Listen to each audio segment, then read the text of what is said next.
Bueno, hoy vamos a continuar entonces un poco más con lo que es la unidad número 5, los principios de la tributación y la eficiencia en la incidencia tributaria.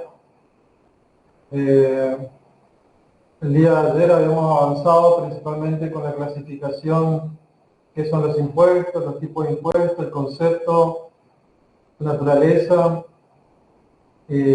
los tipos de impuestos directos e indirectos, reales, personales. Habíamos hablado con afectación específica, los proporcionales, los graduales, los fijos, los progresivos, los regresivos. Y hoy vamos a avanzar un poquito más. Vamos a ver los momentos de la imposición, cuando se imponen los impuestos, que algo habíamos hablado ya.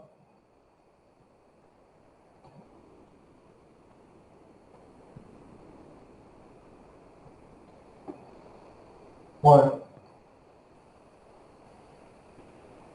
y vamos a ver justamente los principios de la imposición.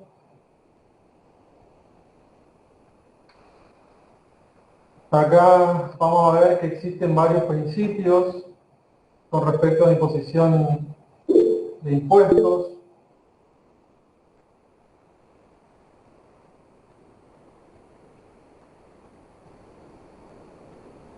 Bueno, entonces vamos a comenzar con los distintos principios.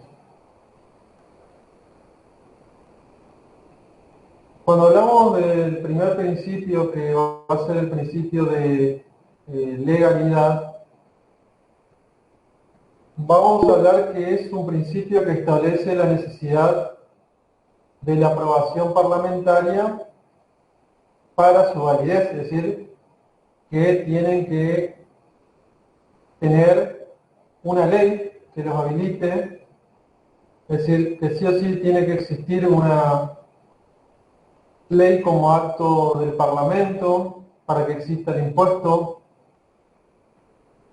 la indelegabilidad, es decir, en el Poder Ejecutivo, la facultad parlamentaria de crear impuestos y excepciones, es decir, que sí o sí tiene que pasar por, en nuestro caso, el Congreso, la Cámara de Diputados y Senadores, la necesidad de que la ley defina todos los elementos constitutivos de la obligación tributaria, la interpretación de las leyes debe fundarse en la letra y en el espíritu de las mismas.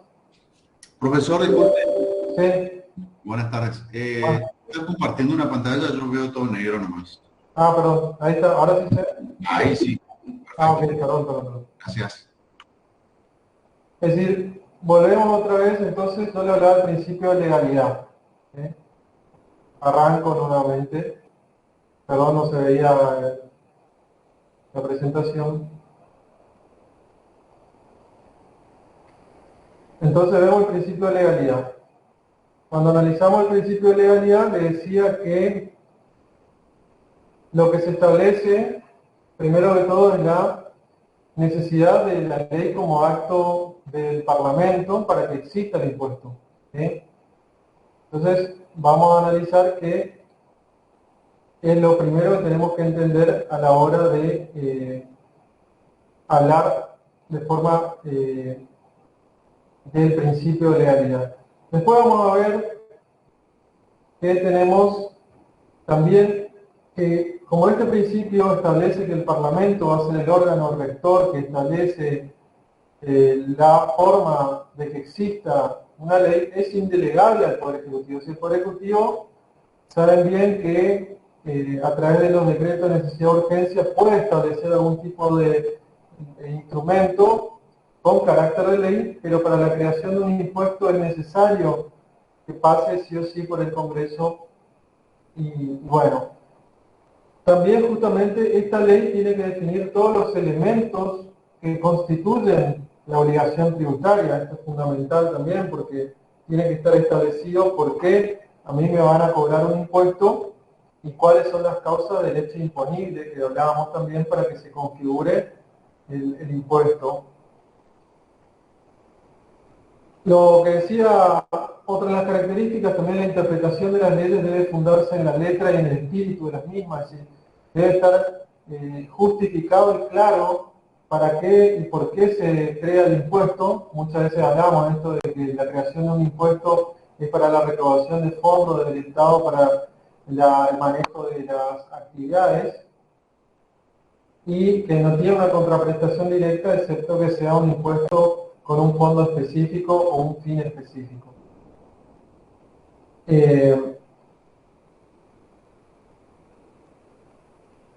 Va a considerar también como inderogable por acuerdo de las partes la obligación impositiva de los contribuyentes de derecho, es decir, que va a existir una vinculación entre el Estado y los contribuyentes. Esto es fundamental entender también a la hora del análisis. Y otra de las cosas tiene, como decíamos entonces, que existir sí o sí una ley para que exista un impuesto. El segundo principio que habla ahí de la igualdad. El principio de igualdad se refiere a que es el principio de la capacidad contributiva, es decir, concebida esta como la valoración política de una realidad económica y va a estar acompañada por la orientación progresiva de la tributación. Es decir, que lo que trata es que a los que estén en igual de condiciones debemos pagar los tributos y por otro lado también tenemos que considerar esa igualdad de condiciones, como decía, por la capacidad contributiva. Ayer hablamos que la capacidad contributiva entonces muchas veces va a ser esta expresión de que una persona tiene las condiciones para poder estar encuadrado dentro de lo que sería un impuesto o tributo del cual debe realizar el pago o, como dice así, una detracción de la riqueza, que es lo que decía también el concepto. Ahora, en esta igualdad, que se trata de que sean correspondientes, pasa también con una situación que habíamos hablado el día de ayer, que muchas veces podemos estar en igual de condiciones, por ejemplo, con relación al IVA, pero la capacidad contributiva ahí considera solamente el consumo. ¿Sí? Hace una suposición de que todos podemos comprar algún bien y porque como compramos algún bien tenemos que pagar el impuesto al valor agregado. La cuestión está que, como decíamos, nos pone en una situación de igualdad que muchas veces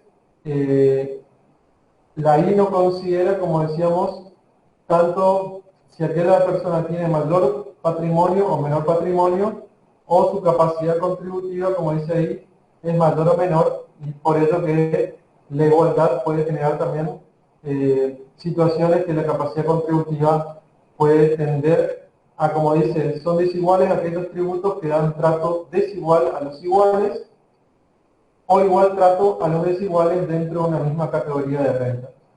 Esta explicación pareciera que todo tendría que ser, como decíamos ayer, impuestos que tiendan a la progresividad, es decir, cuanto más capacidad contributiva tenga, lo tendría que pagar más impuestos, pero hablamos que el caso del IVA generaba la regresividad, que ahí no consideraba justamente mi capacidad de mayor ingreso, sino que consideraba solamente la situación de consumo, por lo cual nosotros estábamos en igual de condiciones de aquella persona que tenía más ingresos de aquella persona que tenía menos ingresos.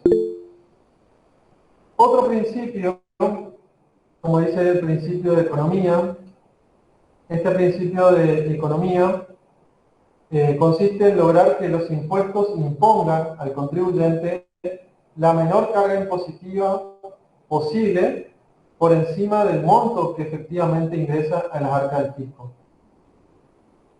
Si hablamos de este tipo de principios, tenemos que mencionar que algunos vicios que se oponen a este principio, por ejemplo, son la complicación de las liquidaciones de los impuestos, las exigencias de una compleja contabilidad fiscal en adición a la contabilidad comercial, y la necesidad de asesoramiento técnico profesional para el cumplimiento de las obligaciones fiscales, la carga excedente que ciertos impuestos provocan por la alteración de la oferta, la demanda y los precios de mercado. Y acá tenemos que ver que el principio de economía trata justamente de que uno como contribuyente tenga la facilidad de poder hacer frente a los impuestos, pero también se hace complejo, como decía ahí, muchas veces el momento de la liquidación, o si se quiere decir, del momento de la ejecución para poder liquidar estos impuestos, que es lo que decía esta situación donde tenemos mucha carga al final sobre el contribuyente de la liquidación que tiene que hacer. Cuando nosotros analizamos esta situación, lo que dice ahí es que vuelve complejo y termina siendo necesario el asesoramiento técnico de una persona, o en este caso un profesional. Claro, ahí entraría el rol del contador, que muchas veces van a ver ustedes como contador o licenciado o lo que tengan que hacer algún tipo de liquidación impositiva, que muchas veces hay impuestos que son mucho más simples de liquidar y otros que son más complejos.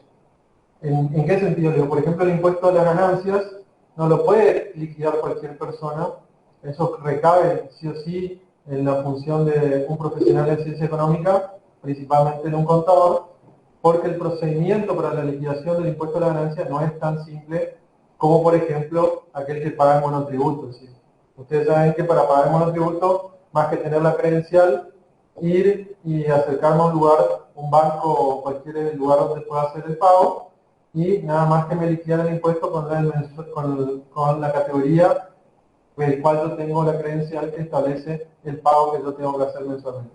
Ahora, un impuesto, el 931, por ejemplo, las cargas sociales, que tiene que ver con los empleados que tiene una empresa, que se vuelve más complejo a la hora de la liquidación que cualquier otro impuesto que tenga que ver con algo más simple para el contribuyente. Eso habla con el principio de economía, que sí que sea accesible también, y muchas veces se complejiza esta situación. Después del principio de economía tenemos el principio de neutralidad.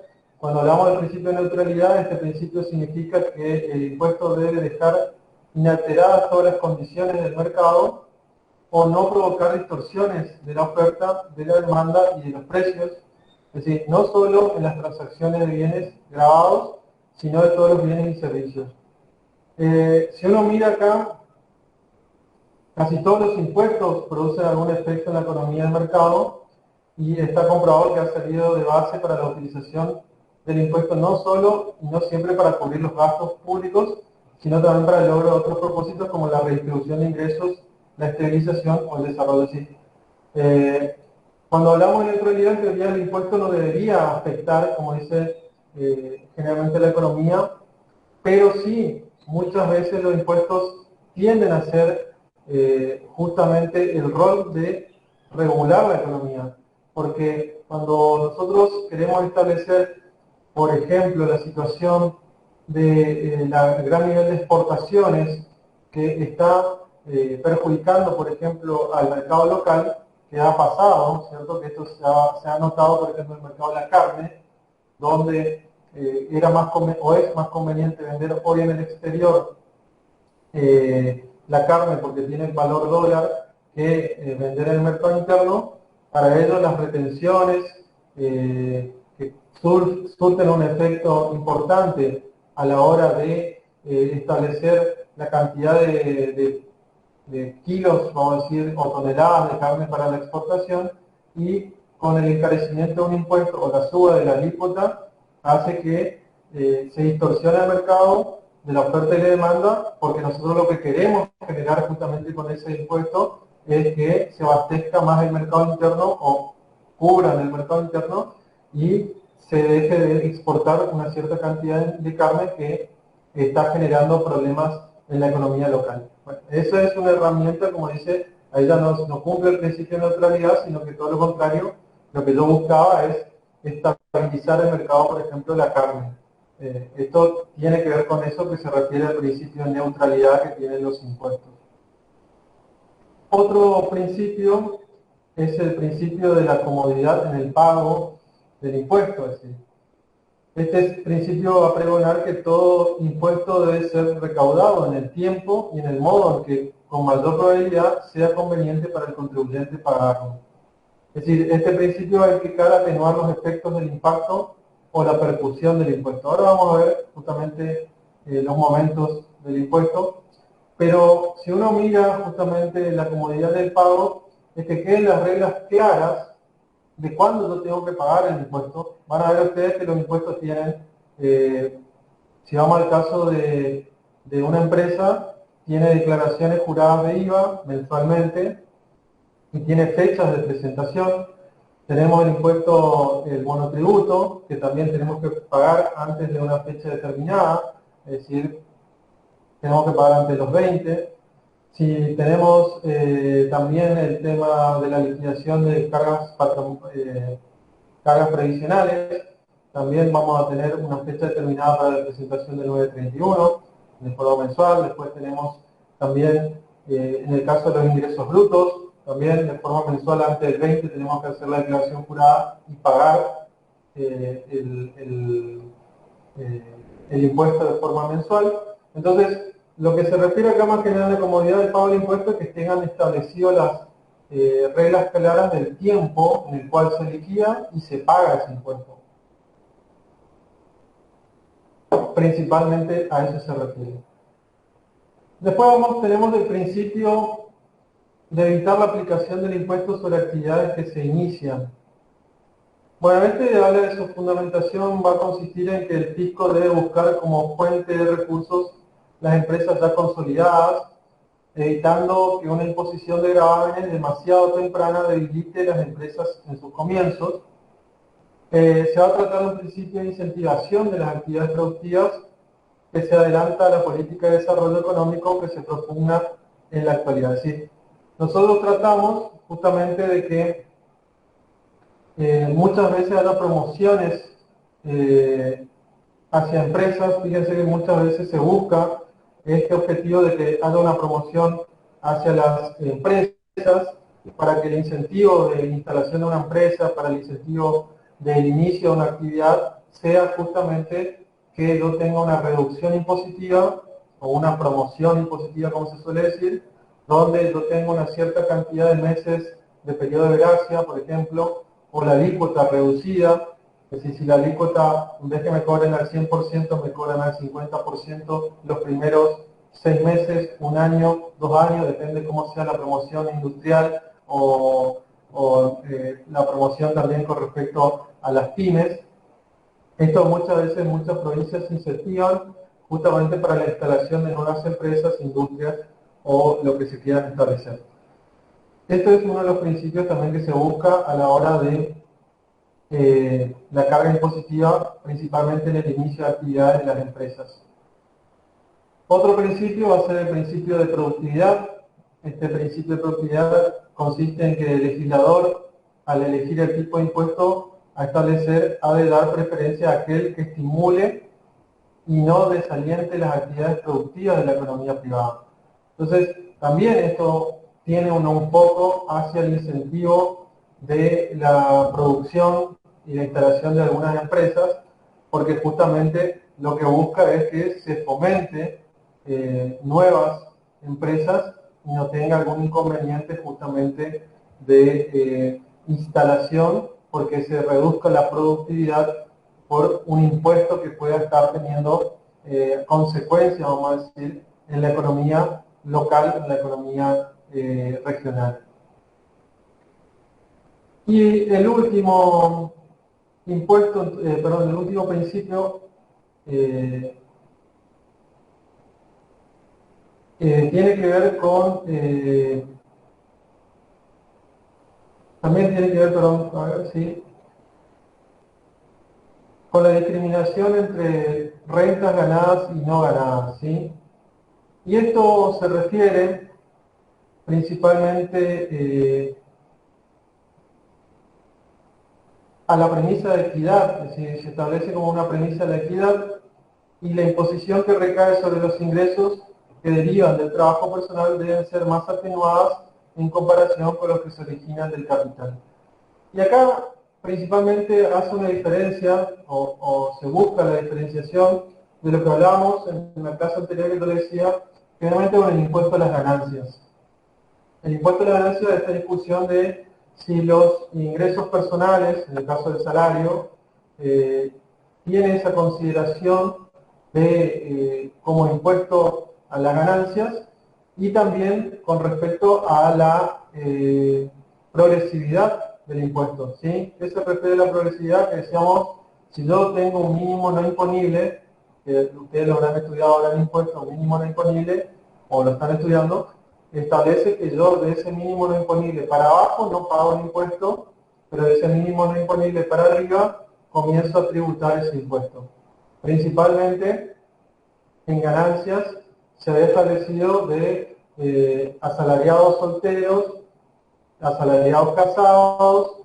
En esa diferenciación hablaba de un mínimo hasta 150.000 pesos, que se cambió ahora la ley, o se actualizó los mínimos no imponibles, donde dice que los salarios brutos menores a 150.000 pesos no pagan impuesto a la ganancia, si es soltero, y si es casado de 170.000 pesos.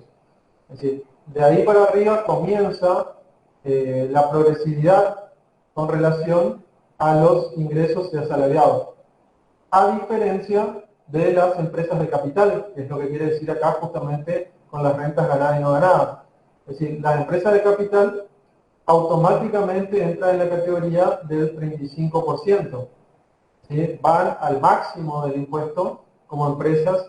Y acá hay una situación que se buscaba también en la actualización del impuesto a la ganancia, que las pymes, por ejemplo, tributen menos que una gran empresa. Es decir, buscar también que la alícuota del 35 en vez del 35 sea del 25, por ejemplo, 10 puntos menos de la tributación que tiene que pagar una gran empresa con relación a una pequeña y mediana empresa. ¿Sí? Este principio se refiere justamente a la posibilidad de discriminar, como dice ahí, entre la renta ganada y no ganada, también refiriéndose a las rentas personales con las rentas del capital, que tienen que ver con las rentas de las empresas. Bueno, entonces, estos son los principios que establece como principios de la imposición de los impuestos. Y ahora vamos a hablar un poquito de los momentos de la imposición.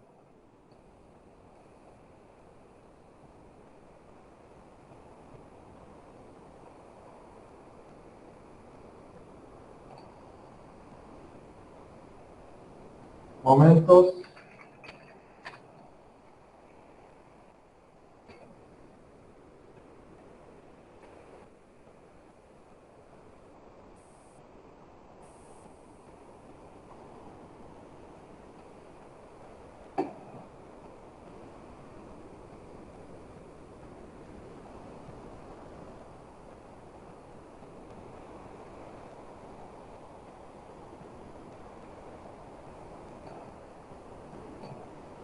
a ver, un momento.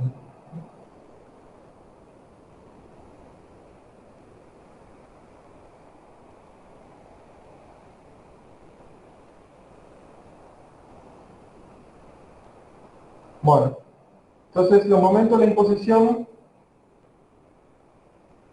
vamos a hablar de un primer momento, que es el momento de la percusión.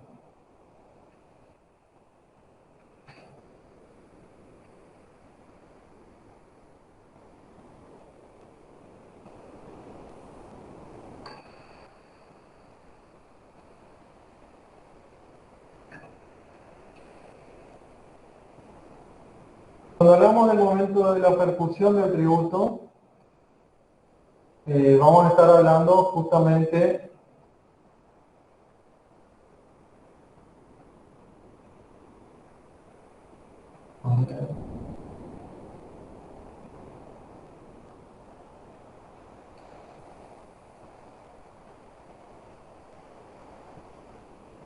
cuando hablamos del momento de la percusión del tributo, tenemos que hablar que la percusión va a ser el acto formal ¿sí?, por el cual el impuesto va a recaer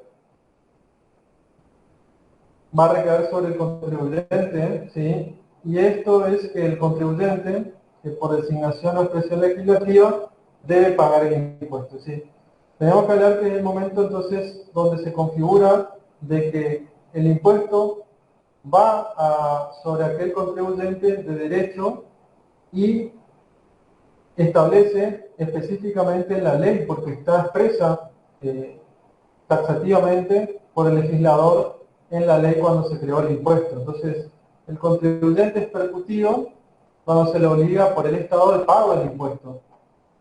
Es decir, cuando recibe el impacto del mandato legal de contribuir con el Estado. La percusión entonces va a ser el punto de partida para la aplicación de las cargas fiscales.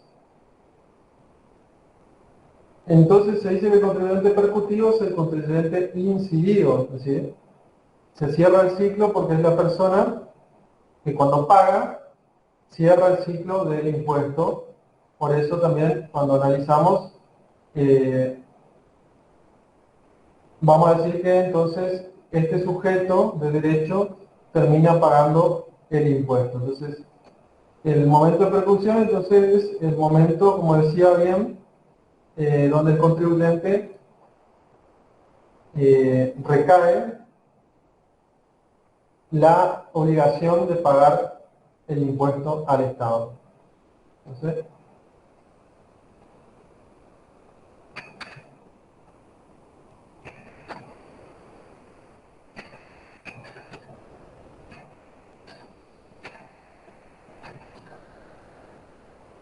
este sería el momento de percusión.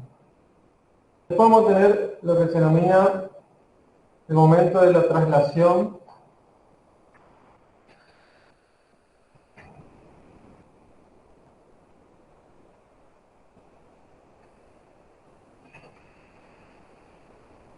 El momento de la traslación o repercusión del impuesto.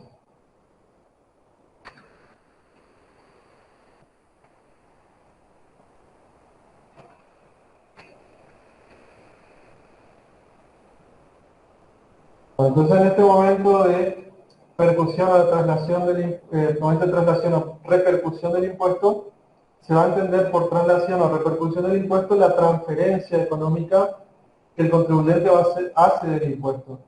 Es decir, la transferencia de la carga impositiva o traslación a veces está prevista por el legislador en la ley. La mayor parte de los impuestos son al consumo, son soportados por el comprador, pero verdaderamente son pagados al fisco por el vendedor mediante la carga correspondiente que éste realiza en los precios. Es decir, acá vamos a ver justamente que va a haber un impuesto de traslación adelante, como se dice, porque la carga, por ejemplo, en los impuestos al consumo, que esto hablábamos como de ejemplo del IVA, lo habíamos mencionado anteriormente, donde justamente el IVA hace que termine recayendo sobre el contribuyente el impuesto. ¿Se va entendiendo hasta acá? Entonces, la traslación, lo habíamos mencionado, que quien lo pagaba, lo habíamos hablado, lo termina pagando el consumidor. Pero en realidad, él con el precio del bien, lo que hace es que realmente el vendedor, al ponerlo dentro del precio, después lo que hace es computarse el débito fiscal, compensando con el crédito fiscal, y es lo que queda de impuesto a pagar del IVA. Es decir, se traslada, como decía bien la palabra, esta traslación o la repercusión del impuesto sobre el comprador en este impuesto al consumo. ¿Sí? Termina pagándolo el comprador o consumidor final, este impuesto que en realidad estaba en el precio del bien, que por ello se trasladó hacia adelante, como dice, se trasladó hacia el consumidor, que es el que pagó el impuesto. En otros casos, la traslación se produce sin estar previsto por el Estado e incluso contra su voluntad, ya que aquellos a quienes quieren cargar con el peso impositivo logran transferirlo a otras personas. Esta transferencia está regulada exclusivamente por la economía y se efectúa con total prescindencia de disposiciones legales. Por ejemplo, el impuesto sobre los salarios conduce a que el sujeto repercutido haga o trate que aquel que le venda los artículos que necesita para su consumo baje los precios a fin de mantener el equilibrio entre ingresos y salida, o bien la persona que abona el salario le aumente el sueldo buscando siempre obtener igual finalidad.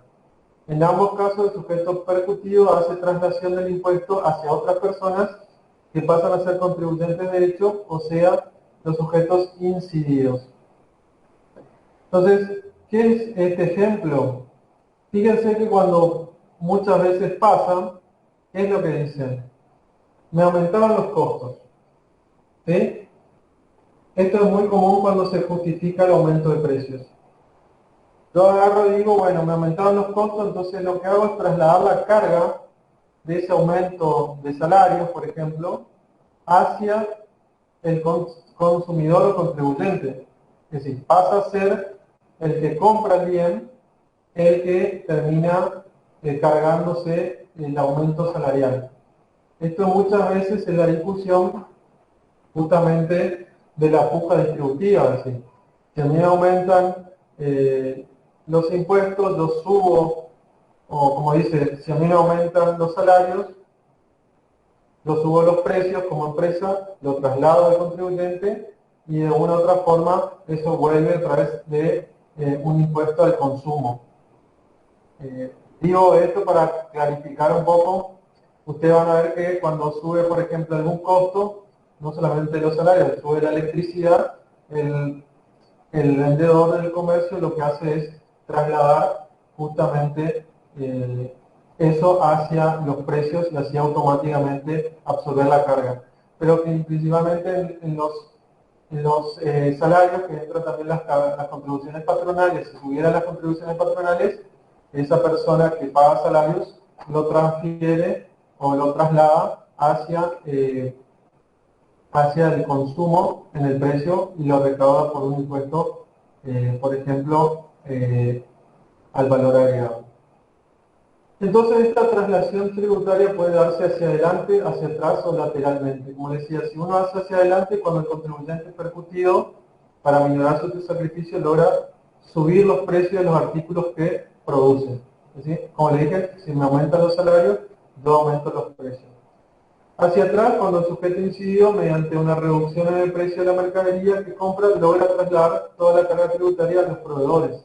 Es decir, ¿qué suele pasar? Que en teoría a mí me bajan por oferta algunos precios y lo que hace el contribuyente consigue un mejor precio, es decir, paga menos y el que asume, digamos, de una forma la carga impositiva es el que vende. Y en esta situación podemos hablar justamente también algún fenómeno jurídico en relaciones, la percusión es jurídica y la relación va a ser económica. Y acá tenemos también este momento que les decía recién, en el traslado del impuesto hacia adelante o hacia atrás. Otro momento va a ser el momento de la incidencia. Lo voy a escribir acá.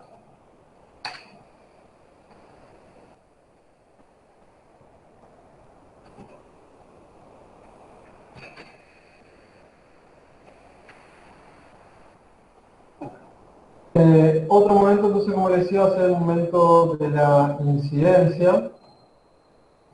Y en este momento de la incidencia lo que indica es el sacrificio o la carga efectiva que soportaría el contribuyente, de hecho, contribuyente definitivo.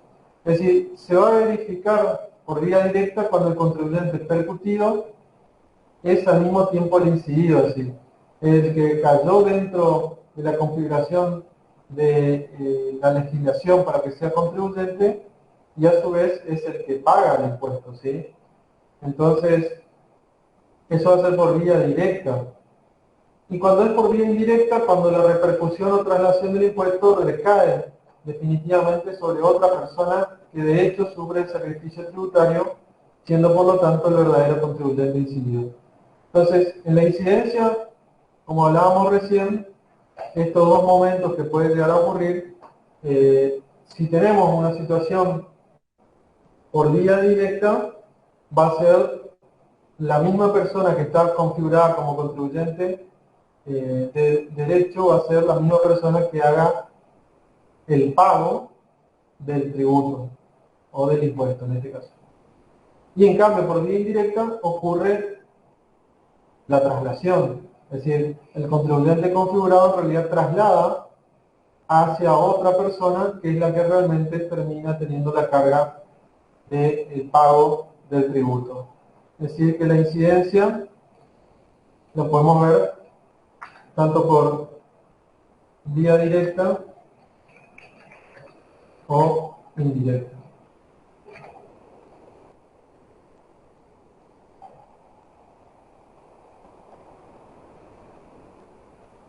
Y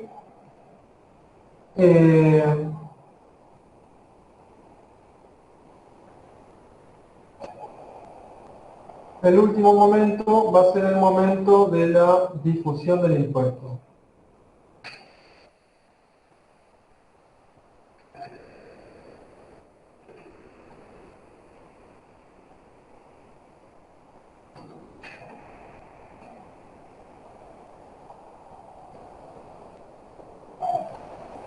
Cuando hablamos de la difusión del impuesto, el impuesto se expande a todas las capas sociales.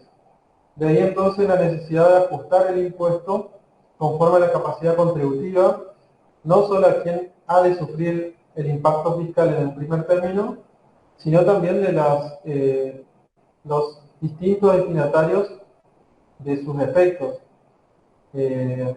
Si un gravamen por su elevada magnitud pesa fuertemente sobre el consumo, conduce lógicamente a la restricción del consumo. Si los impuestos al consumo son muchísimo más altos, hay muchos impuestos al consumo, va a generar que baje el consumo en ese sentido. Entonces, en todo el caso, el productor va a recibir menos beneficios, pero el Estado a su vez también resulta víctima de su propio error al verse disminuida la recaudación debido a la reducción del consumo. Entonces la irradiación del impuesto se produce por lo común en forma lenta, sucesiva y fluctuante, sobre todo en el mercado, tanto en la demanda como en la oferta y en los precios. Por eso el Estado va a tratar de evitar la existencia de gravámenes sobre las clases más pobres, quienes tienen mayores dificultades que las clases más pudientes para trasladar las cargas que les afectan. Si vamos a este momento de la difusión, entonces todas las capas sociales o todas las clases sociales se ven a ver afectadas con justamente los impuestos. Como les decía, esta discusión de si los impuestos son más justos o injustos tenía que ver también con impuestos que van a recaer en algunos casos con una visión más regresiva, el caso del impuesto al consumo, el IVA, donde lo pagan las clases sociales más bajas la misma alícuota o porcentaje que las clases más altas o más pudientes. Es decir, todos pagamos el 21% de IVA. En ese caso, la difusión cae sobre todos. En cambio, dice también que justamente aquellos que puedan trasladar el impuesto, estamos hablando en el caso de empresas o algún tipo de clase social, al poder trasladar los impuestos, lo que hace es tener menos carga impositiva sobre los mismos contribuyentes. Entonces, eso generaría que tenga más una liviandad tributaria que aquel que no puede trasladar a nadie. Es decir, una persona que va a consumir un bien más una persona de bajos recursos, ¿a quién le traslada? A nadie. Va y paga automáticamente el 21% y no puede trasladárselo en ningún sentido. Eso es una principal. Con respecto a los efectos, de la infusión, eh, por ejemplo, si uno mira los efectos que puede generar, tiene una situación con el uso, como dice, por ejemplo, los impuestos a la riqueza, el uso de la riqueza absorbida por el impuesto que hace el Estado, también el tema de los contribuyentes con esa situación en la misma riqueza pueden establecer también distintos niveles, y acá es donde también ocurren, y ahora vamos a analizar un poquito más adelante, los procesos de evasión y elusión impositiva o ilusión tributaria, como se menciona generalmente. Y otros efectos que pueden ocurrir también, como dijimos recién, es la reducción de los consumos, ¿sí? Eso es uno de los efectos que puede ocurrir porque estamos hablando de un impuesto, por ejemplo, del consumo, el aumento de la producción, o puede aumentar también el consumo y la disminución del ahorro, también puede ser otra situación que pueda generar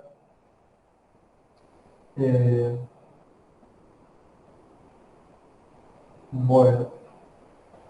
Esto con respecto a los impuestos y sus principales impactos.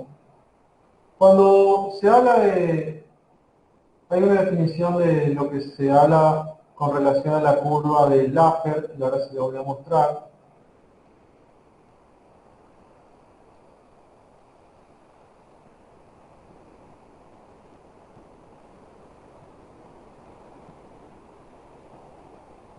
A ver si puedo mostrarle.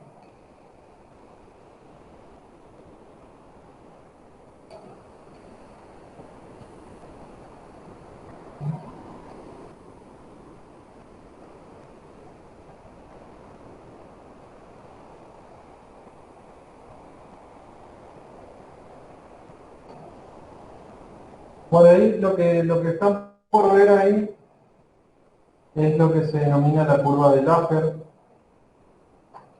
Esta curva de Laffer lo que va a tratar de definir es justamente, va a ser la representación gráfica, cómo afecta a la economía de un país el hecho de que los ingresos sean obtenidos mediante impuestos, y busca explicar de manera clara que no necesariamente la suba de impuestos por parte del gobierno va a significar obtener más dinero con dicha medida. Es decir, lo que trata de explicar es que va a llegar un punto, como se ve en la gráfica, va a llegar un punto que va a ser el punto óptimo, o el T max que dice ahí, y el T con asterisco. ¿Te puede acercar un poquito, profe? Sí, ahí yo le doy el zoom. Excelente. Bien. En este gráfico, lo que le trata de explicar, que le decía recién, es justamente, va a haber un punto máximo y va a haber un punto de inicio. El T0, van a ver que dice T1, T máximo, que tiene referencia con el T, con el asterisco, y después va a haber el T3 y T máximo, que tiene referencia con la caída. Esta curva, como dice ahí, lo que expresaba es que si yo aumento los impuestos con un fin recaudatorio, va a llegar un punto que va a ser el máximo donde pueda recaudar. El Estado va a seguir recaudando. Pero con el objetivo de seguir aumentando los impuestos, la carga tributaria va a llegar a un punto de que lo que va a generar es que muchos de ellos busquen la forma de evadir los impuestos. Por eso la curva tiende a caer, porque ya no se recauda más por más que yo aumente los impuestos. Entonces en esta representación lo que trata de explicar justamente en esta curva de Laffer es la explicación matemática, si se quiere, de cómo la curva llega a un punto máximo y después empieza a caer, justamente por esta relación de que ya el Estado no puede recaudar. Entonces, La curva va a indicar que un gobierno sube más allá de cierto punto su actividad recaudatoria fiscal, es decir, los impuestos, puede ganar menos dinero que si baja los impuestos sobre los bienes y servicios. ¿Sí? Sube demasiado sus impuestos, el precio resultante de sumarle esa subida a los costos y margen de beneficio puede acabar por no hacer deseable el ofrecer ese bien o servicio a quien lo oferte ni adquirirlo a quien lo demande. Es decir, que el productor o el comprador consideran que no le interesa o directamente no podrá ofrecer ni comprar ese bien o servicio. Como resultado, las ventas de ese bien o servicio caerán y como consecuencia, esto último, los impuestos recaudados también van a caer. Entonces, si uno mira en el eje de las abscisas, van a estar las tasas impositivas posibles sobre el beneficio del producto, T1, TI, y las medidas van a estar en porcentaje de 0 a 100, donde T0 equivale a 0% y Tmax al 100%, mientras que en el eje de las ordenadas van a estar los ingresos de dinero del Estado. Entonces, si uno mira, como les decía recién en el gráfico, va a llegar un punto donde yo voy a llegar a alcanzar el máximo recaudatorio porque también es el máximo impositivo que puedo establecer. Pero, como decía recién en la definición, si yo trato de recaudar más, subiendo más los impuestos, lo que tiendo a la larga es a caer en la recaudación, es decir, a tener menos ingresos para el Estado.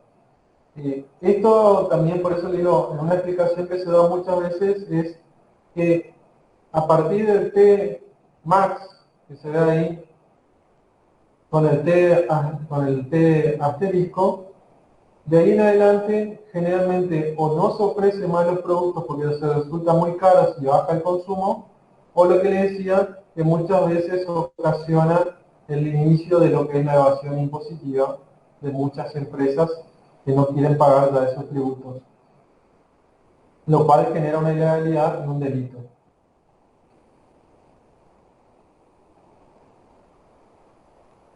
Bueno,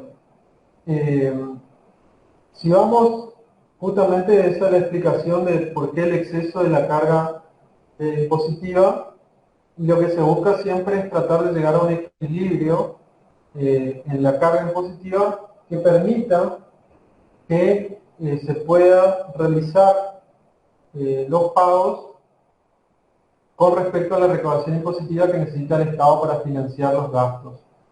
Nosotros vamos a ver ahora algo importante porque muchas veces se habla de la situación de la Argentina en relación al siguiente tema, que es la presión tributaria.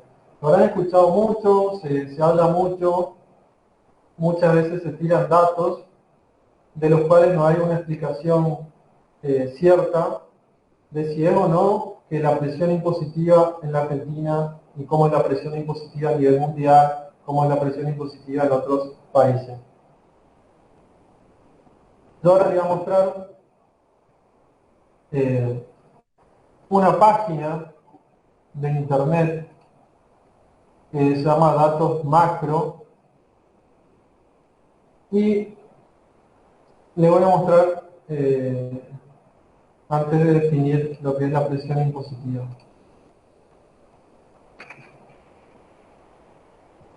Presión tributaria.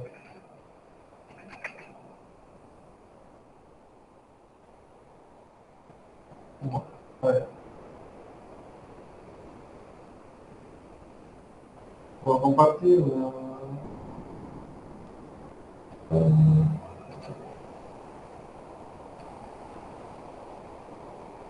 ¿Se ve ahí? ¿Ahí se ve? ¿Ven la página? Sí, sí, se ve. Bueno, esa página, datosmacros.com, va a mostrar lo que es la presión fiscal en el mundo, ¿sí? Y fíjense los colores ahí, uno puede ingresar, esto es público, cómo se ve la presión fiscal en los distintos países que esto toma relación, que ahora vamos a definir, entre la recaudación y también en relación al porcentaje del PBI. Si uno mira, ahora lo voy a bajar un poquito, van a ver ahí los distintos colores que significa lo que están en verde en la escala, los que tienen menor presión fiscal, y los que están en rojo, los que tienen mayor presión fiscal a nivel mundial. Si uno pasa por encima de los países, le van a mostrar la presión fiscal en relación al porcentaje del PBI. Ejemplo, yo puedo mostrar un país nórdico, que es el ejemplo que se suele dar del mundo, y le muestro que, por ejemplo, Suecia tiene una presión fiscal del 43,3% del PBI. Finlandia tiene un 42,1% de su PBI. Francia es uno de los países, creo que es el país más alto de presión fiscal, tiene un 47,3% de su PBI. Y si vamos a América, Canadá tiene un 33,5%, Estados Unidos un 24,5%, México un 16,5%, Cuba tiene un 42%, Honduras un 21%, venimos más para Sudamérica, Venezuela tiene un 14,4%, Colombia un 19,7%, Perú un 16,6%, Brasil un 33,1%, Bolivia un 24,7%, Argentina un 28,6%, y bueno, Chile 20,7% y Paraguay un 13,9%. Si uno pone, acá puede hacerlo, yo por ejemplo puedo ordenar por quién tiene más presión fiscal en el mundo, me sale que Nauru tiene un 48,2%, después le sigue Dinamarca, Francia, Bélgica, Suecia, Italia, Austria, Finlandia, Cuba, Alemania.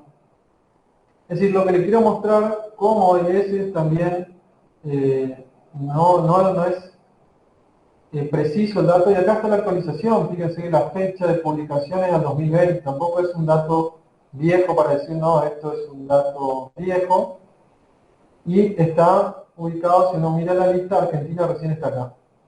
¿Sí? Después de todos estos países, Argentina se encuentra acá, con una presión fiscal del 28,7%, y arriba se encuentra Brasil, de Sudamérica, y muchos países más por encima de la Argentina. Pero esta página es interesante porque acá se puede ver, como le dije, la presión fiscal y otros datos más importantes: bolsa, bonos, deuda, divisas, déficit. Está todo acá para poder hilarlo. Esto más que nada a modo de ejemplo también para buscar como material para analizar cuando hablamos de presión fiscal. Ahora vamos a volver otra vez a la presentación.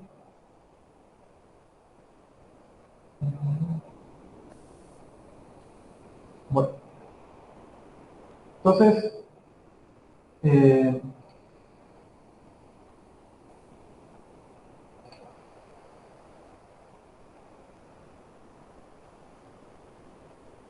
estamos hablando entonces de presión tributaria o presión fiscal.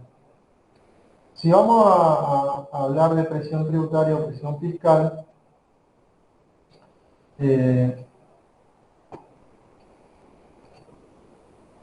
vamos a ver dónde está.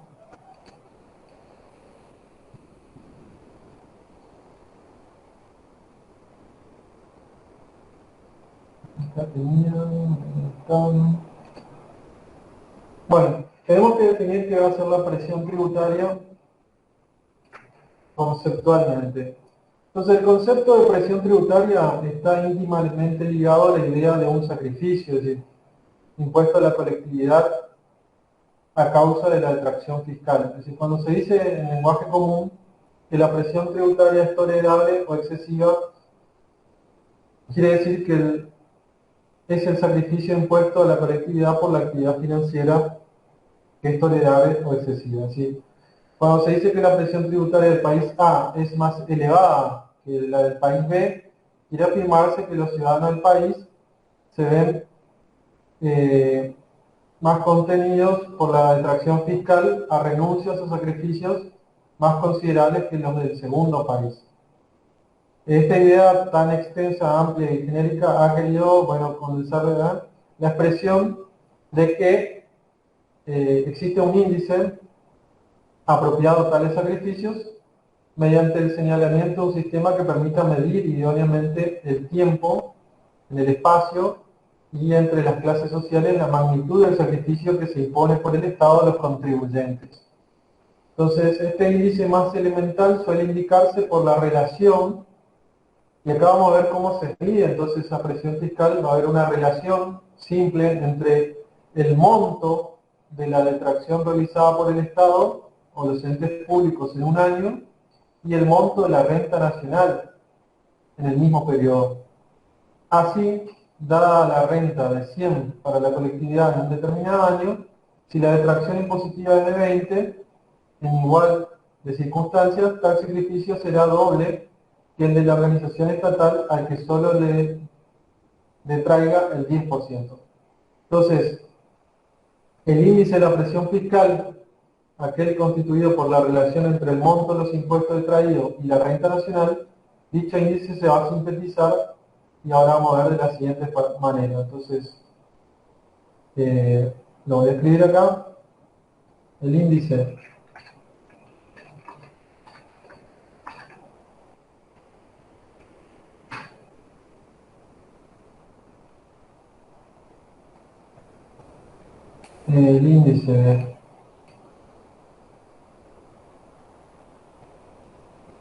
de la presión tributaria,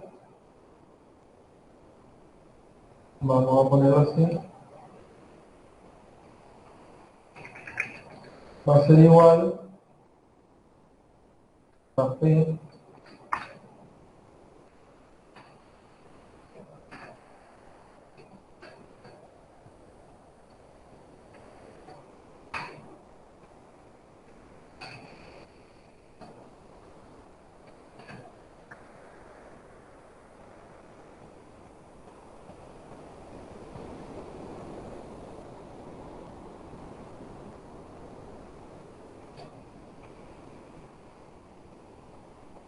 gramos, donde,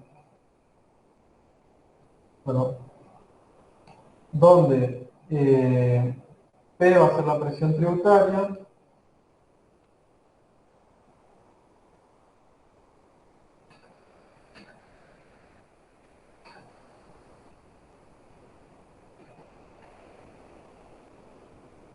y es igual a la tributación,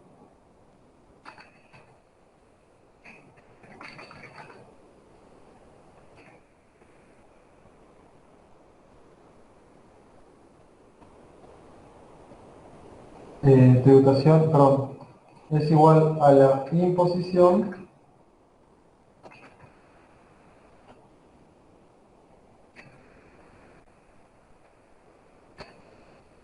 por P a la tributación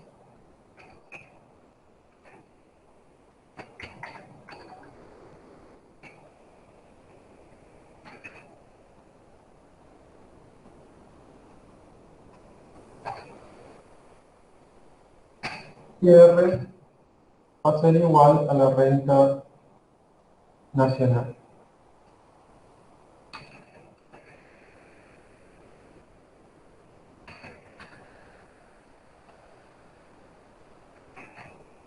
En esta ecuación lo que vamos a utilizar entonces para ver la presión fiscal en un mismo periodo. Entonces, en otras palabras, la presión fiscal o tributaria va a revelar la relación existente entre la suma de los tributos que cubre el presupuesto de todas las necesidades públicas de un país y la renta nacional, de la cual se extraen los tributos, entendiendo por renta nacional el conjunto de bienes y servicios que existen en una economía durante un periodo establecido. Es decir, la presión tributaria, por lo tanto, debe ser considerada y valorada en función de todos los objetivos que las autoridades públicas se proponen alcanzar con las inversiones y el empleo de la riqueza tributaria. Entonces,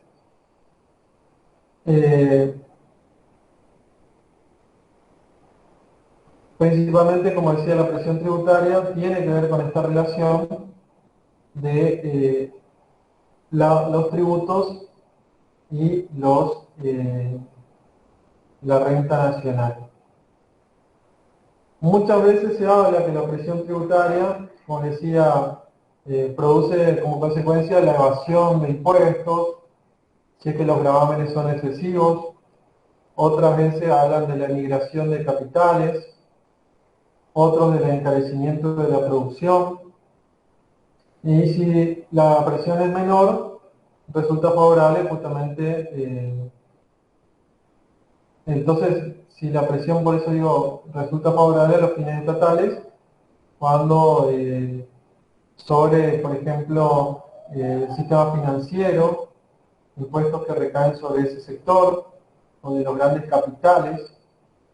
Yo les mostraba recién, cuando estábamos viendo la presentación, que yo les dije recién de la otra página, y ahora lo voy a mostrar nuevamente.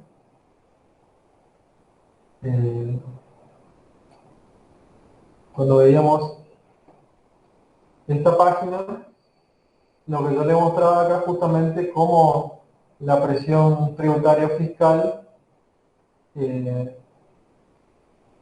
muestra la situación comparativa entre los distintos países del mundo y cómo justamente se ve afectada con su ingreso nacional o la renta nacional, que es el PBI en este caso, por eso habla del porcentaje de PBI en este tipo de gráficos. Bueno. Y vamos a hablar entonces ahora un poquito de lo que es el sistema tributario. Cuando hablamos del sistema tributario, tenemos que entender que es el conjunto de tributos que establece un país en un determinado tiempo. Entonces, el sistema tributario va a ser un conjunto de tributos que establece un país en un determinado tiempo. Esto para entender como principio de lo que es el sistema tributario, ¿sí? Entonces, Profe, sí, no se ve el power. ¿ahí se ve? No. Perdón, vuelvo otra vez, entonces. Quedó todavía la pantalla, perdón.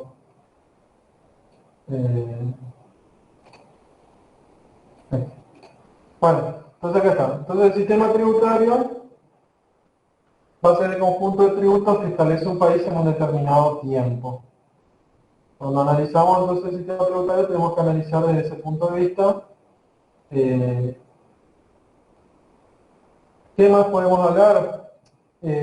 Justamente, si hablamos de sistemas, tenemos que pensar que tiene una relación a un país concreto, ¿sí? Puede existir sistemas tributarios semejantes en varios países, pero siempre van a existir peculiaridades nacionales de cada país. Cada conjunto de tributos es el resultado de las instituciones jurídicas y políticas que va a tener un país. Es decir, su estructura social, la magnitud de sus recursos, la forma de distribución del ingreso, el sistema económico. Es decir, podemos hablar que se parecen los sistemas tributarios, pero no son iguales entre países. También el sistema tributario debe encontrarse circunscrito a una determinada época o tiempo, porque sabemos bien que la evolución social y económica genera necesidades de adecuación a las normas legales. Por eso muchas veces se habla de las reformas tributarias. Habrán escuchado que la Argentina necesita una reforma tributaria, que debemos avanzar en eso, debemos encontrar el camino para... Bueno, esto se refiere también a las épocas, porque nuestros tributos, acuérdense que muchos de ellos se generaron en la década del 70, y estoy hablando del impuesto a la ganancia, del impuesto al valor agregado, bueno, los distintos impuestos más conocidos, después está el impuesto al cheque, impuesto al débito, aparecieron muchos impuestos que de acuerdo a la época también eran necesarios, pero que después muchas veces están teniendo algunos problemas que se tienen que rever porque las épocas cambiaron y también las necesidades. Según el principio de legalidad, como decíamos hoy, que va a regir en los Estados de Derecho, el tributo surge por una ley. Es decir, que también si analizamos el sistema tributario, en relación a tenemos que pensarlo también como los establecidos por una normativa legal. Bueno, los sistemas tributarios tenemos que verlos también de una racionalidad. Hay un autor como Scholder, dice que hay dos tipos de sistema tributario. Los racionales, cuando el legislador es quien crea deliberadamente la armonía entre los objetivos perseguidos y los medios empleados. Acá tenemos que pensar entonces que habla de la racionalidad del legislador, y es contrario cuando hablamos de forma histórica, cuando tal armonía se produce sola por espontaneidad de la evolución histórica. Es decir, uno habla de la racionalidad del legislador y otro habla de la evolución histórica. Entonces, siempre hay que pensar que los sistemas tributarios van a ser y son el resultado de los procesos evolutivos históricos. Y cuando se busca la armonización de la estructura tributaria, no hace otra cosa que recibir instituciones tributarias como son las que se presentan en el momento y intentan darle la máxima racionalidad posible. ¿Sí?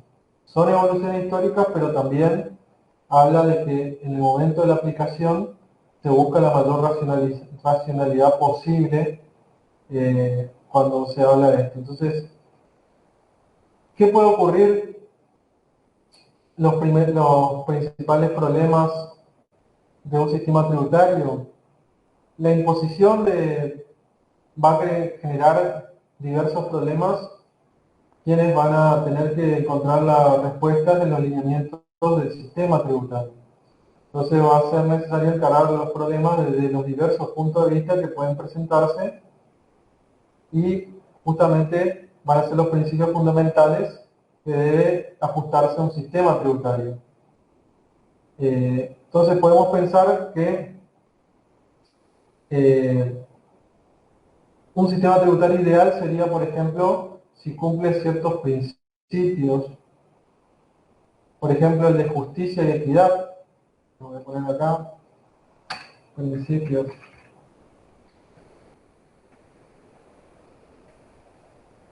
Justicia y equidad. Hablamos de justicia y equidad. Vamos a hablar del conjunto de tributos debería ser justo y equitativo, tanto desde el punto de vista horizontal, tratando igual a todos los iguales, como de la perspectiva vertical, discriminando a los que más tienen en beneficio de los desfavorecidos. Eso por un lado. Entonces, igualdad horizontal y equidad vertical. A eso se refiere principalmente este concepto de principio. El segundo principio, tenemos que hablar de estabilidad. Cuando hablamos de estabilidad, es necesario que el sistema tributario sea estable, procurando que sus elementos puedan mantenerse a lo largo del tiempo, y esto a pesar de las alteraciones en lo que puede haber en los objetivos sociales, por ejemplo, la existencia de cambios de gobierno. Esto lo que siempre se trata de establecer es que haya una estabilidad en el sistema tributario por más que vayan variando los distintos gobiernos. Otro principio es el de neutralidad. Cuando hablamos de este principio tenemos que pensar que el sistema de tributos, analizado en su conjunto, debe ser neutral desde el punto de vista económico, de tal manera que no debe dañar, sino promover la eficacia de la economía y su crecimiento, introduciendo en sus mecanismos las menores deformaciones posibles. Es decir, los tributos carentes de neutralidad son denominados distorsivos. Ello no debe impedir, sin embargo, que los tributos puedan ser utilizados como instrumento de política económica y coyuntural. Muchas veces se habla de impuestos distorsivos, justamente porque en vez de mejorar, lo que hace es complicar, por ejemplo, el manejo de la economía global o local, y se discute muchas veces de la doble imposición o que se paga muchos impuestos con relación a ingresos brutos, convenio multilateral, y después encima tenemos que impuestos internos, entonces se vuelve distorsivo. Otro principio es la suficiencia. La suficiencia, cuando hablamos de suficiencia, implica que con su rendimiento se deberían poder solventar las funciones y servicios públicos necesarios para cubrir el mínimo de necesidades públicas que la población requiere del Estado. Es decir, el sistema tributario tiene que tener la suficiencia de recaudar todos los fondos necesarios para cubrir los gastos públicos y las actividades del Estado. Otro principio es la elasticidad. En relación a la elasticidad tenemos que hablar de la posibilidad de obtener mayores recursos en caso de que crezcan las dificultades o necesidades sin que sea forzoso crear nuevos gravámenes, es decir, la posibilidad de manejar nuevos recursos, nuevos impuestos, nuevos tributos, pero que no sea una sobrecarga que genere mayor complejidad a la hora también de recaudar y el peso sobre las personas. Otro es la simplicidad. Cuando hablamos de la simplicidad, tenemos que decir que los tributos deben ser comprensibles y sencillos de aplicar, tanto por parte de la administración como de los contribuyentes. Esto es lo que hablábamos también, de que yo pueda ser fácil de liquidar el impuesto a la hora de poder pagarlo, pero también fácil de que la administración central pueda recaudarlo, porque si se vuelve sumamente burocrático, pierde el sentido y al final termina perdiendo también la recaudación por parte del Estado. Y el último es la certeza, el principio de certeza, que es lo que nos va a decir no solamente la simplicidad se va a lograr si el sistema está compuesto por normas precisas y claras, lo cual requiere que también dichos dispositivos sean instrumentados mediante el empleo de una correcta técnica jurídica, y son altamente perniciosos las contradicciones, reenvíos o incoherencias con el resto del ordenamiento. Por eso habla de certeza, que yo le decía, si hay una situación sumamente burocrática para la recaudación del impuesto, no solamente no están claras las formas de recaudación ni de liquidación, genera justamente la situación contraria que termina perdiendo el sentido para el cual fue creado justamente el tributo. Con relación a nuestro sistema tributario argentino, vamos a decir que existen diferentes opiniones respecto al sistema tributario de nuestro país. Algunos dicen que es un régimen tributario, porque ha sido recogiendo las modificaciones que se fueron efectuando sin seguir los lineamientos de un plan científico y sin otra intención que ir cubriendo las crecientes necesidades del erario público. Para otros, dice que hubo algunas medidas positivas, pero en su gran mayoría quedaron neutralizadas por la irracionalidad del sistema en su conjunto, es decir, hablan de régimen, pero otros hablan de que realmente fue mejorando el sistema. Harats, por ejemplo, estimaba que los distintos tributos del país representaban un sistema encadenado, en el cual la evolución de las instituciones jurídicas se puede observar con toda claridad, a pesar de que se cree comúnmente, o a pesar de lo que se cree comúnmente. También se verifica que lo que ocurre en cualquier otra rama del derecho, bueno, el lado del factor histórico, que puede ser imputado a las necesidades contingentes, hacia un factor racional que va dando sentido. Entonces, en la Argentina existe un predominio de elementos históricos por sobre los racionales. Es decir, como ocurre en la mayoría de los países. Entonces, un ligero, si nosotros queremos ver los impuestos que fueron ocurriendo en la Argentina, nuestros principales gravámenes demuestran que la emergencia la transitoriedad y la improvisación estuvieron presentes. Muchas veces la mayoría de nuestros tributos y sistemas tributarios fueron creados por emergencia. Eso también lo que dice, o la transitoriedad, que decían, me preguntaba ayer que una compañía me decía, hay impuestos que se dicen por única vez y después terminan siendo continuos y quedan en el tiempo. Y bueno, muchas veces impuestos que se dijeron transitorios terminaron siendo después impuestos que quedaron. Entonces, eso, según Harris, dice, conforma un conglomerado de impositivos que se fue plasmando con la obvia finalidad de financiar las cada vez mayores necesidades del fisco, pero sin grandes pretensiones de armonización y coherencia con respecto al sistema. Entonces, esto más que nada para hacer un encuadre de nuestro sistema tributario argentino. Sabemos que la nación aplica gravámenes con carácter exclusivo, por ejemplo los impuestos aduaneros, otros que son concurrentes, por ejemplo los impuestos internos al consumo, y otros en virtud del régimen de coparticipación que tienen que ver, por ejemplo, el impuesto a las ganancias. Las provincias, por ejemplo, aplican gravámenes en facultades propias no delegadas, por ejemplo, que no están incluidas en el régimen de coparticipación, por ejemplo, el impuesto inmobiliario, en nuestro caso el inmobiliario rural, bueno, y así los distintos impuestos y tasas y contribuciones especiales que están dentro de nuestro sistema. El otro tema que quería hablar con ustedes, que ya es lo último para empezar a analizar, es esto que les decía, lo que es la evasión y la elusión. No sé si escucharon la definición de elusión. Por ahí evasión es mucho más conocida, pero de elusión es menos conocida. Cuando nosotros queremos referirnos a la evasión tributaria en sus diferentes formas es una temática que genera interés no solo a nivel local, sino en todo el mundo se habla de evasión. Si vamos a una definición de Tomó Villegas, la evasión fiscal o tributaria es toda eliminación o disminución de un monto tributario producido dentro del ámbito de un país por parte de quienes están jurídicamente obligados a abonarlo y que logran tal resultado mediante conductas fraudulentas u omisivas violatorias de disposiciones legales.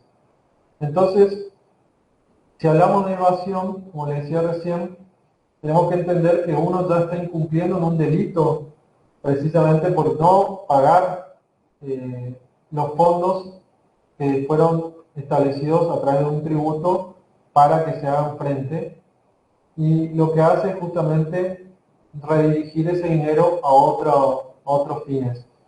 Karatz, por ejemplo, dice que la evasión es el incumplimiento de un deber legal tipificado que surge de lo que se llama hecho generador del crédito fiscal y al que algunos autores denominan hecho imponible o dan otros nombres. Dicho incumplimiento puede ser total o parcial, tanto en la declaración, que es el deber formal, como en el pago, que es el deber material de las obligaciones. Es decir, nosotros tenemos un deber formal que son las declaraciones juradas, y después está el pago, es decir, que si yo evado, estoy haciendo de alguna forma, o puedo dejar no declarar, que ya sería lo máximo, o declaro pero después no pago. Entonces también estoy evadiendo y generando un problema al fisco.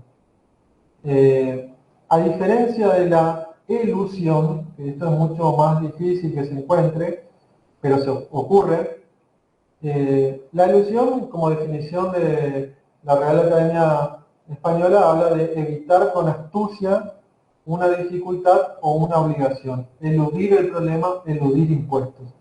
Es decir, que podemos considerar la palabra elusión como sinónimo de evitar, y por lo tanto, cuando nos referimos al aspecto tributario, hablamos de evitar la carga que implica un impuesto. A esto se refiere la elusión, principalmente. Es decir, que cuando hablamos, como dice Harris, dice la elusión es una figura por medio de la cual la reducción de la carga tributaria es llevada a cabo por medios legales, amparados en aspectos no tenidos en cuenta por el legislador, ya sea por defecto en la redacción u omisión de la ley. sostiene que eludir no es estrictamente ilegal, puesto que no se está violando ninguna ley, sino que se está aprovechando mediante una interpretación, en ocasiones caprichosa, de una situación que es permitida por una ley ambigua o con vicios. Villegas dice que la elusión es la evasión por abuso de formas jurídicas, donde se recurre a la manipulación o tergiversación de estructuras jurídicas en las que no se verifica una correspondencia entre la causa típica del negocio exteriorizado y la operación económica que se concreta en la realidad. La conducta del contribuyente es maliciosa y violatoria de la ley, y la interpretación de esta última es subjetiva y de alguna manera retorcida respecto a la verdadera intención del legislador. Es decir, ¿qué es lo que quiere establecer en este sentido? Y voy a dejar de compartir. Así.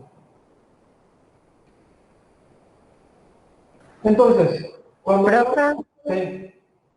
entonces, o sea, la ilusión sería legal, digamos, si se hace de buena fe e ilegal si se hace de mala fe, ¿eso sería? Claro, exactamente, pero generalmente la ilusión ya se tiene un fin malicioso, porque yo estoy sabiendo cuál es la posibilidad de que no pague el impuesto. ¿Qué es lo que suele pasar? Fíjense ustedes con el monotributo. Aquel que es monotributista por ahí no va a entender esto, que suele ser una ilusión. Por ejemplo, si yo sé que me paso de categoría, si facturo más de un límite, vamos a decir que yo, por ejemplo, tengo que facturar 40.000 pesos mensuales. Si yo me paso de 40.000, podría estar teniendo alguna situación que me genera un problema porque me paso de categoría a la siguiente. Podría facturar 39.999. O, por ejemplo, si a mí me dicen que yo tengo que pagar un impuesto, si yo facturo más de 50.000 pesos, entonces, ¿qué suele hacer? Hago una factura inferior a esos 50.000 pesos. Es decir, yo estoy sabiendo cuál es la situación, por eso genero la ilusión. Si estoy dentro del marco legal, sí. Entonces no estoy en la ilegalidad, pero estoy forzando al máximo, digamos, la posibilidad de que no pague el impuesto, ¿se entiende? Estoy llegando al máximo, vamos a decir, para no pagar el impuesto. Pago, como dije, 49.999, si pongo en la factura, cosa que no me recaiga el impuesto en esta situación.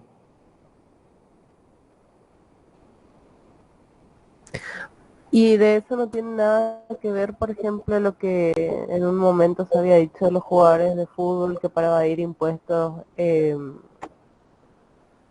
¿cómo se llaman? Donaban parte de sus ganancias a las fundaciones o creaban fundaciones, o sea, eso no... Sí, eso es evasión, eso sí es evasión. Evasión puede ser, por ejemplo, lo que siempre se dice que yo creo empresas, bueno, las empresas offshore, todo lo que sean paraísos fiscales, es para evadir, justamente están creados para eso, entonces tienen cargas impositivas muy bajas, entonces yo creo empresas en Panamá, creo empresas en Bahamas, creo empresas en alguna isla del Caribe, y lo que hago en realidad es, hago subsidiaria de la empresa que está acá en la Argentina, triangulo con países que también tienen baja carga impositiva, por ejemplo Uruguay, y lo que hago es evadir impuestos. No pago, sino que digo, no, el domicilio de mi empresa está en la isla Caimán. Entonces, allá pago los impuestos, no acá. Y lo que estoy haciendo es evadiendo porque acá me correspondería porque acá genero los ingresos. Pero con una trama, como decía, a través de fundaciones también suele ocurrir esta situación. Lo que yo hago es con fundaciones decir que tengo la posibilidad de descontar de mis impuestos una cierta cantidad porque doné dinero que en realidad esa fundación muchas veces termina siendo de la misma persona o de alguien relacionado con la persona que está haciendo ese tipo de donación, digamos. Eso, por ejemplo, es una de las situaciones que se diferencia entre evasión y elusión. La elusión llega hasta el límite, ¿sí? Esto es lo que le quiero decir, yo siempre llego al límite. Lo estoy forzando, digo, si a mí me dicen que, como les decía hoy, si yo gasto más de 50.000 pesos, pago impuestos. Entonces lo que hago es facturo 49.999 y no llego a los 50.000. Es decir, como dice, estoy analizando el error que pudo tener la ley, como decía ahí, el legislador estableció dentro del marco normativo, alguna posibilidad de no pagar. Entonces, como no quiero pagar, hago una elusión, evito, como decía la palabra, evito pagar el impuesto. En cambio, la evasión, sí, la evasión directamente es una situación fraudulenta. La evasión impositiva lleva, o tributaria, como sería en este caso, lleva a que yo no quiera pagar directamente. Busco la herramienta de no pagar el tributo, pero generando la ilegalidad. Ahí voy, como decía recién, puedo hacer a través de paraísos fiscales, puedo hacer a través de fundaciones, como dijiste muy bien, puede ser a través de esta triangulación de empresas, que en realidad son, como se dice, las famosas mamushkas. Vos vas destapando que te encontrás que la empresa controladora, en realidad la controlante está en otro lugar, entonces la vinculación de la controlante y la controladora muchas veces hace remisión de utilidades, entonces lo que hace es no pagar los impuestos acá, sino que justamente saca el dinero para pagar los impuestos en otro lugar. Y esta es la causa más importante que genera que el Estado pierda dinero, no el Estado en general, pero el Estado nacional argentino, porque la evasión es muy alta. Y no tiene que ver porque son altos los impuestos, porque esa era la discusión esta, y en realidad es por la suba de la presión tributaria que le mostré hoy el gráfico, o le mostré también la relación con otros países, porque dicen los países que tienen grandes presiones tributarias. Pero así todo, en grandes países, cuando uno mira hoy el caso de los Pandora Papers, los Panama Papers, todos esos documentos que salieron de estos paraísos fiscales y de las personas que evaden, justamente, hasta de los países más desarrollados hay personas que evaden. Es decir, no tiene que ver, inclusive porque sea un país desarrollado o un país subdesarrollado. Muchas veces plantean eso, que acá se evade porque es muy alta la presión fiscal, cuando en realidad vos mirás países del primer mundo que tienen una presión fiscal mucho más alta y también se evade. No es una discusión de en realidad, sino que es una forma de no querer pagar tributos, no pagar impuestos y tener mayores ganancias. Y en esta discusión de la evasión o la elusión, justamente está que la elusión, como dice, no es ilegal, pero está forzando el límite de lo que la norma te permite. ¿Se entendió esto más o menos la diferencia? Sí, profe. ¿Dudas, consultas sobre estos temas? Sí, profe, se entendió. Este espacio tenemos ahora para charlar un poquito, así que lo que vimos hoy completa a lo que habíamos visto el día de ayer de impuestos, así que más que nada lo que quería hacer hoy es el panorama de cómo la presión fiscal, lo tributaria, cómo la curva del AFER establece esta situación de que muchas veces plantean de que una mayor aumento de impuestos lo que genera es todo lo contrario, que no es que recauda más el Estado, sino que termina recaudando menos, pero también era mostrarle que la presión fiscal o tributaria que muchas veces se menciona en la Argentina no es tal como se dice, sino que muchas veces lo que ocurre es lo que habíamos visto recién, puede haber una distorsión impositiva, es decir, que hay una sobrecarga de impuestos, pero no porque sean muchos los impuestos en el monto, sino porque hay una sobreimposición que distorsiona esa situación, que es lo que hablan, que por eso la reforma tributaria que se plantea muchas veces en nuestro sistema tributario, viene por ese lado, es decir, ver que no haya distorsión, ver que los impuestos no se sobrepongan, porque saben bien que inclusive la normativa establece que no puede haber doble imposición, es decir, yo no puedo pagar dos veces el mismo impuesto. Es decir, una provincia no me puede cobrar IVA cuando la nación recauda IVA, o no me puede cobrar un impuesto que sea nacional y provincial. En esas veces, por eso habla de la distorsión, capaz que no hay un impuesto igual, pero termina siendo generador de distorsión a la hora del pago. Esa es la discusión que tiene no solamente el sistema argentino, muchos sistemas tributarios. Y por otro lado, esto de la presión tributaria que tiene esta discusión, como les decía bien, con respecto a los ingresos que genera la recaudación y la renta nacional. Es decir, en esta discusión también como vemos todos los países, muchas veces se habla de Paraguay, fíjense que yo les mostré Paraguay, tiene una presión tributaria muy baja, pero también tiene un gran proceso de poca renta nacional, porque la renta nacional tiene que ver con la producción de bienes y servicios, y por ejemplo Paraguay tiene un gran sector importador, y no tanto exportador, más exportadores de materia prima, de productos terminados. Entonces también la presión fiscal como tributaria es menor, pero también existe un problema grande de la distribución de la riqueza. Generamos también esto que les decía, que los sectores más favorecidos generan mayores rendimientos que los menos favorecidos. Entonces, toda esta discusión entra con la presión fiscal o tributaria y también con esto último que hablamos entre evasión y elusión. La elusión, como dije, va a ser el análisis que muchos hacen, contadores, asesores financieros, comerciales de grandes empresas que buscan la letra chica de la ley o la coma para poder llegar hasta el punto máximo extremo de no pasar a la ilegalidad, pero también de no entrar dentro de la configuración de lo que sería el hecho imponible para que me cobren el impuesto. En cambio, la evasión directamente yo estoy dejando de pagar el impuesto, ya sea, como dijo ahí, de un hecho formal, que sería la declaración jurada nada más, o de un hecho material, que directamente no pagarlo al impuesto de ninguna manera. Bien, gente, hasta acá llegamos. ¿Dudas, consultas, algo que quieran preguntar? Como vieron, los materiales Caras y Villegas son los fundamentales para esta parte de la cátedra, y algunas páginas que yo le mostré ahí, que seguramente le voy a poner el link, esta de presión fiscal donde están los datos macroeconómicos y algunas cositas más.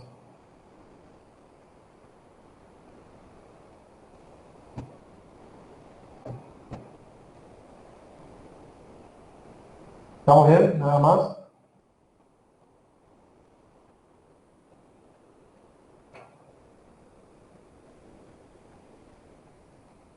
Bueno, terminamos entonces la clase por hoy.